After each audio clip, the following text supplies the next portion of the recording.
दादा गौतम ने भी जाटों को लेकर एक बयान दिया था। मेरा ख्याल उनकी मंशा नहीं थी कहने की। हरियाणा कांग्रेस की कमान क्या सिर्फ हुड्डा के हाथों में ही है? और भी हैं। तो आप पर भी ऐसी बातें कही जाती हैं कि आप जल्द बीजेपी में चले जाएंगे। कि मेरे बारे में कोई भविष्यवाणी ना करें। ये भविष्यवाणी का काम हम ब्राह्मणों का हम ही कर लेंगे। भूपेंद्र सिंह हुड्डा, बहुत अच्छे इंसान हैं। नायब सिंह सैनी, उनकी मुस्कुराहट ही किलर है। पानी मिल गया, एक बूंद भी नहीं मिली है। 1 इंच भूमि नहीं दे रहे सुई की नोक के बराबर। आप कह रहे हैं चंडीगढ़ हमारा है। अहीर वर्सेस अहीर के तीर चल रहे हैं। सबसे ज्यादा नुकसान भारतीय जनता पार्टी की नीतियों से किसी वर्ग को हुआ है, वो किसान को। इस वक्त हमारे साथ मौजूद है हरियाणा कांग्रेस के सबसे मुखर बट पोलाइट नेता कुलदीप शर्मा जी। सर, बहुत बहुत स्वागत है आपका। Thank you. सर, वैसे तो अब हरियाणा कांग्रेस की स्थिति ऐसा लगता है सुधरती हुई नज़र आ रही है, लेकिन फिर भी पहले पोस्टर्स को लेकर लड़ाई होती थी, आजकल पोस्टर आकार को लेकर लड़ाई हो रही है कि किसके फ़ोटो बड़े आकार में आए या फिर छोटे आकार में। ये हिसार का एक मामला है जिसमें वहाँ के सांसद और 3 विधायकों की फ़ोटो गायब थी। कुमारी सैलजा की फ़ोटो एक छोटे आकार में थी। देखिए, मैं ये देख रहा हूँ कि 12 साल बाद कांग्रेस के संगठन की संरचना हो रही है और एक बात बड़ी महत्वपूर्ण है कि ये हमारे जो पीसीसी के प्रेसिडेंट हैं,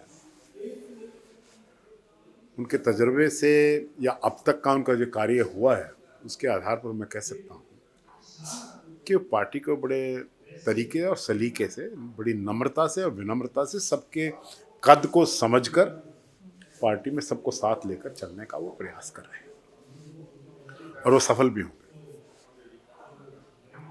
जो ये बात कुछ नेताओं में बहुत अहम है और अहम का कोई इलाज नहीं हुआ करता और अहम आत्मघाती भी हुआ करता है। तो मेरा ये कहना है कि छोटी फोटो लग गई कि बड़ी लग गई, उस फोटो से नेता छोटा और बड़ा हो जाएगा तो नेता की अपनी औकात क्या रहेगी। फोटो ना लगे तो आप नेता नहीं रहेंगे। तो वक्त की बात है,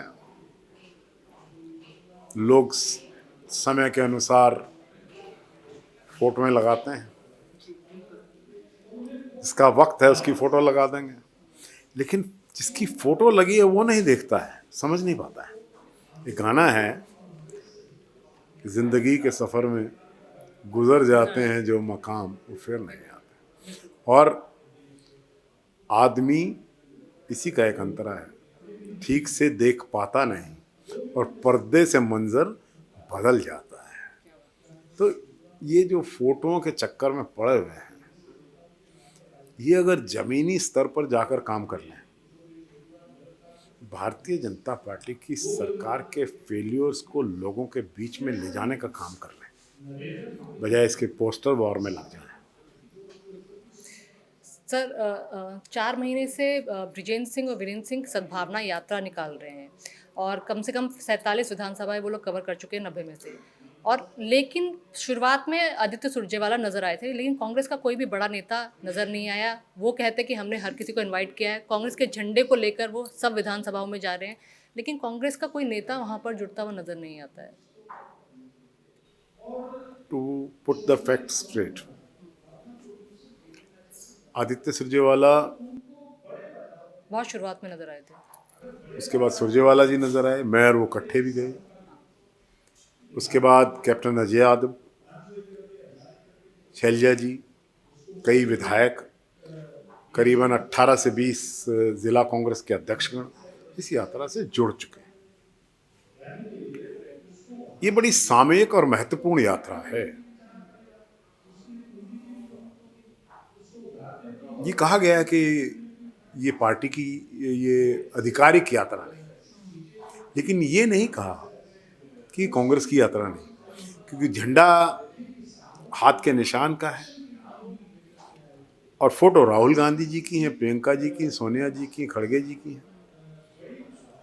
और मुद्दा सामयिक इसलिए है कि 2016 में जो हरियाणा की जो सांस्कृतिक और सामाजिक संरचना को फाड़ दिया गया था, दो फाड़ हो गया था समाज, उसको कोई तो प्रयास करे कि ये एक हो।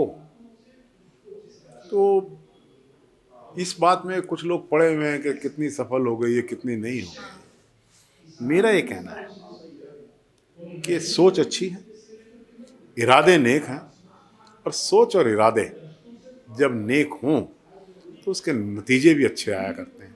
हरियाणा को बड़ी ज़रूरत थी कि कोई आदमी आगे निकल कर आए और इस बात को लेकर कि भी हरियाणा का जो भाईचारा आपस में बिगड़ा उसको हम ठीक करें, अच्छी बात।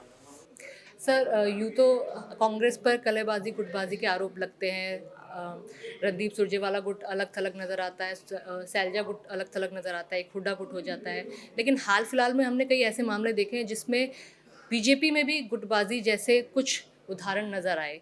यहाँ पर राव नरबीर की बात कर ली जाए, और दादा गौतम ने भी जाटों को लेकर एक बयान दिया था। उनका हल्का फुल्का अंदाज था, कई हरियाणा के कई लोग उसी अंदाज में भी बात करते हैं। तो कुछ लोग जाट वर्सेस ब्राह्मणों की राजनीति की बात करने लग गए थे। तो आप इसको किस तरह देखते हैं? देखिए, गुटबाजी या अपने प्रभुत्व की स्थापना करने का नियम बनाने वाले लोग हर पार्टी में, मैं बड़ा हूँ, इस अहम के साथ जीने वाले लोग को कमी नहीं है। भारतीय जनता पार्टी में भी आप देखते हैं,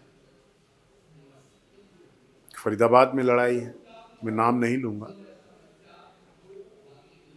अहीरवाल में शब्द बाण चल रहे हैं, अहीर वर्सेस अहीर की राजनीति। अहीर वर्सेस अहीर के तीर चल रहे हैं। कहीं और जगह भी निशाने हैं, अम्बाला में एक अलग चिंगारी सुलग जाती है कभी कभी।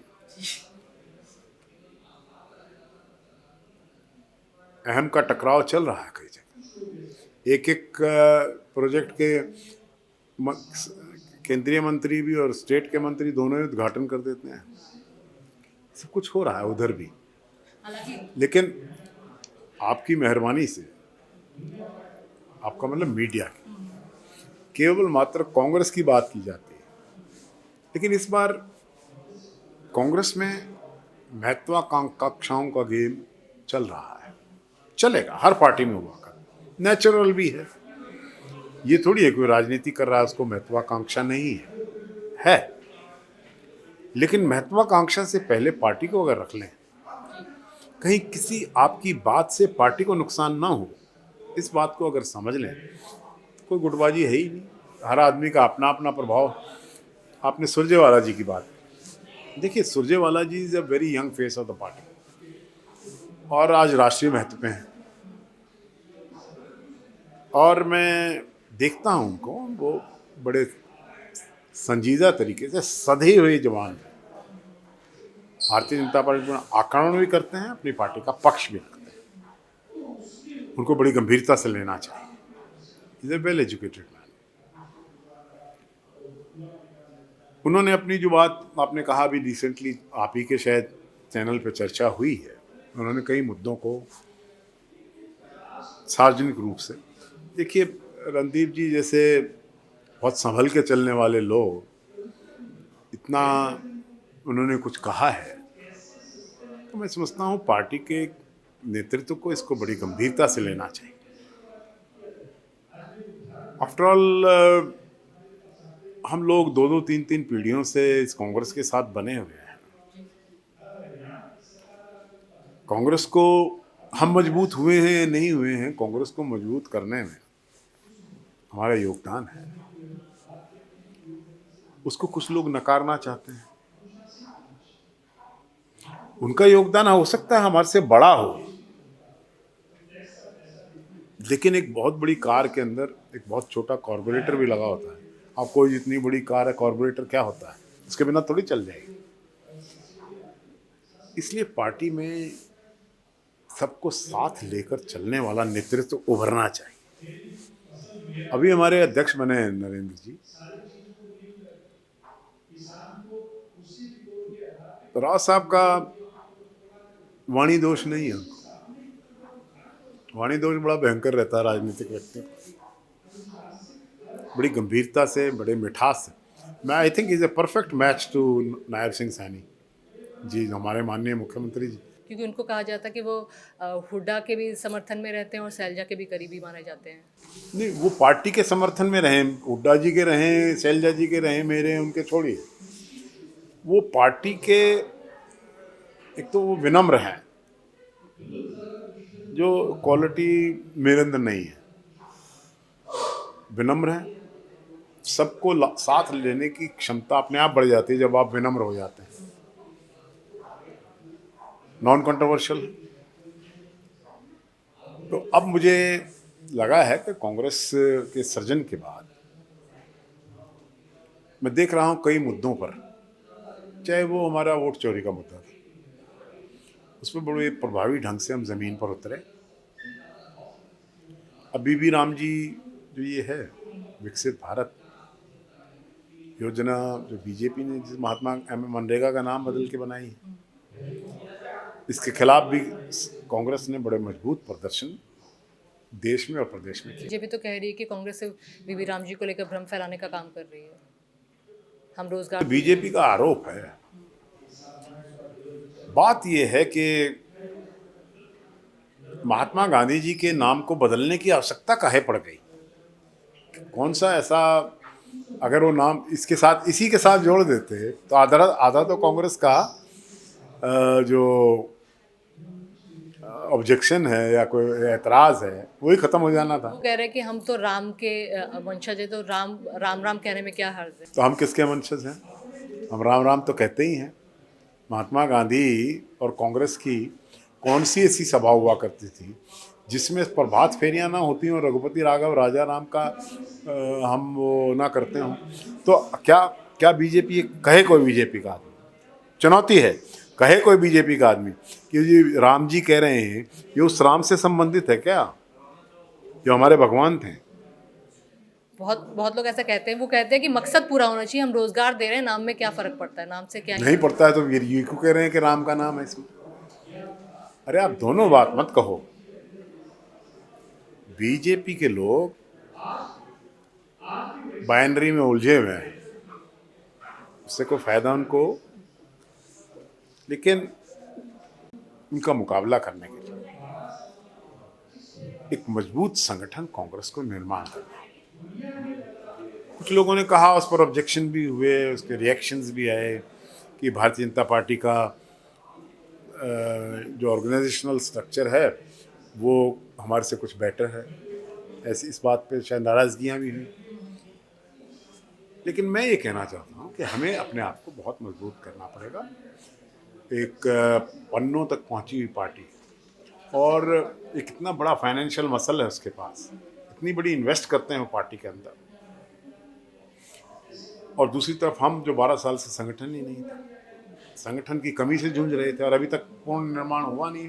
हो जाएगा, लेकिन एक मजबूत संगठित कांग्रेस ही भारतीय जनता पार्टी का विकल्प बन सकती है, उनको चुनौती दे सकती है। देश में कोई भी राजनीतिक दल नहीं है ऐसा जो संपूर्ण भारत में अपनी प्रेजेंस रखता हो और भारतीय जनता पार्टी को चुनौती दे सके। ठीक है सर। और दादा गौतम की हम बात करें तो दादा गौतम ने हालांकि बाद में क्लैरिफाई भी किया था, ये उनका जाटों को लेकर बयान नहीं था, 2-3 बार माफ़ी भी। मैं समझता हूँ कि किसी भी जाति के बारे में उनका भी बयान नहीं था और देना भी नहीं चाहिए। हाँ, देने भी नहीं चाहिए। सबके लिए जातियाँ समान हैं। राजनीतिक व्यक्ति जब विधानसभा में पहुँचता है, लोकसभा में पहुँचता है, सभी जातियों के समर्थन से पहुँचता है। तो ऐसी बात मेरा ख्याल उनकी मंशा नहीं थी कहने की, लेकिन एट्रीब्यूट करना चाहते हैं, अपने तरीके से राजनीति होती रहती है। बाकी सर, केंद्र का बजट आया है, उसमें कहा गया है कि किसानों के लिए एआई टूल्स से सशक्त बनाने की, एम्पावर बनाने की बात की जा रही है। अब थोड़े दिन में हरियाणा का बजट बन रहे हैं, सब कुछ हो रहा है, लेकिन अगर सबसे ज़्यादा नुकसान भारतीय जनता पार्टी की नीतियों से किसी वर्ग को हुआ है वो किसान को हुआ। सबसे बड़ा नुकसान किसान को हुआ। सबसे ज़्यादा चोट देश के नौजवान को पहुंची जो बेरोजगार हो गया है। रणदीप सुरजेवाला ने बीते दिन भी आरोप लगाए थे कि इतनी भर्तियों की बात करते हैं लेकिन कई कई साल अटका कर रखते हैं, लटका कर रखते हैं और लोगों को रोजगार नहीं मिल रहा, और मिलता भी है तो अगर हज़ारों भर्तियां निकालते हैं उसमें से कुछ 30, 10, 15 यही आंकड़ा कहा है कि दो वर्ग हैं, दोनों बड़े वर्ग हैं। देश का 62% से ज़्यादा की पॉपुलेशन जो है वो कृषि है, और देश के अंदर 65% से ज़्यादा लोग युवा हैं। दो सबसे बड़े वर्गों को जो भारतीय जनता पार्टी की नीतियों से आघात, नुकसान और भविष्यात्मक सोच की कमी की वजह से पहुंचा है, वो ये दो वर्ग हैं। इनके बारे में क्या कहना चाहती है भारतीय जनता पार्टी, उसके बारे में हमें जानना चाहिए। उसके बारे में कोई जवाब नहीं होता है। आंकड़ों के खेल में बजट को उलझा दिया जाता है। खूब पढ़े हमने, खूब सुने हैं बजट। असलियत क्या है? असलियत ये है कि कोई ऐसा कार्यक्रम नहीं आया है जिससे युवाओं को रोजगार मिले, जिससे खेती को, कृषक को उसकी फसल की कीमत, उचित दाम और उसको एक फार्म सिक्योरिटी मिल पाए। वो बात नहीं कर पा रही। बहुत इसीलिए टैरिफ को लेकर भी काफ़ी हाल फिलहाल में बवाल हो रहा है।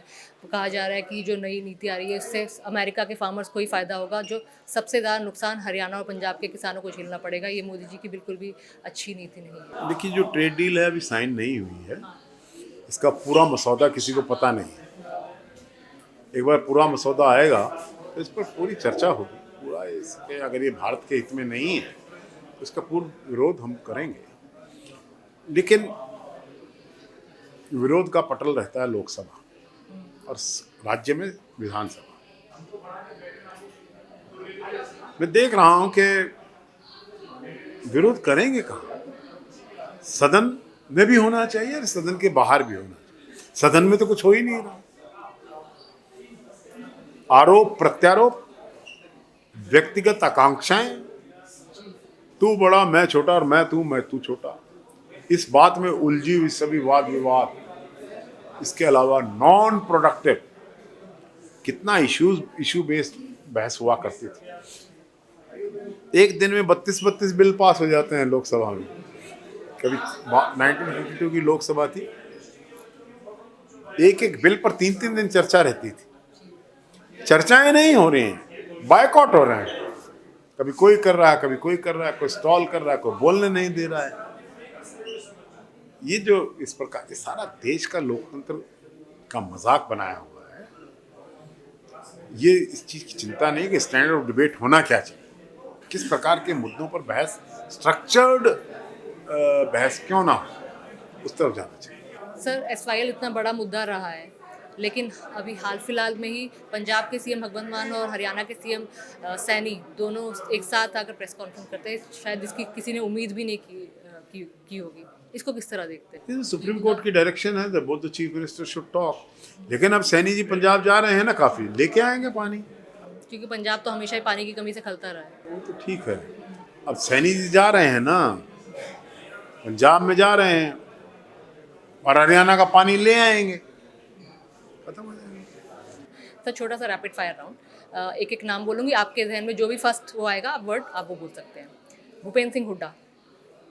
भूपेंद्र सिंह हुड्डा बहुत अच्छे इंसान हैं, is a very good friend and बहुत गंभीर व्यक्ति हैं। राहुल गांधी। राहुल जी के बिना एक कांग्रेस की कल्पना भी नहीं की जा सकती। अच्छा। Prime minister Modi. क्योंकि वो देश के प्राइम मिनिस्टर के नाम जोड़ा आपने।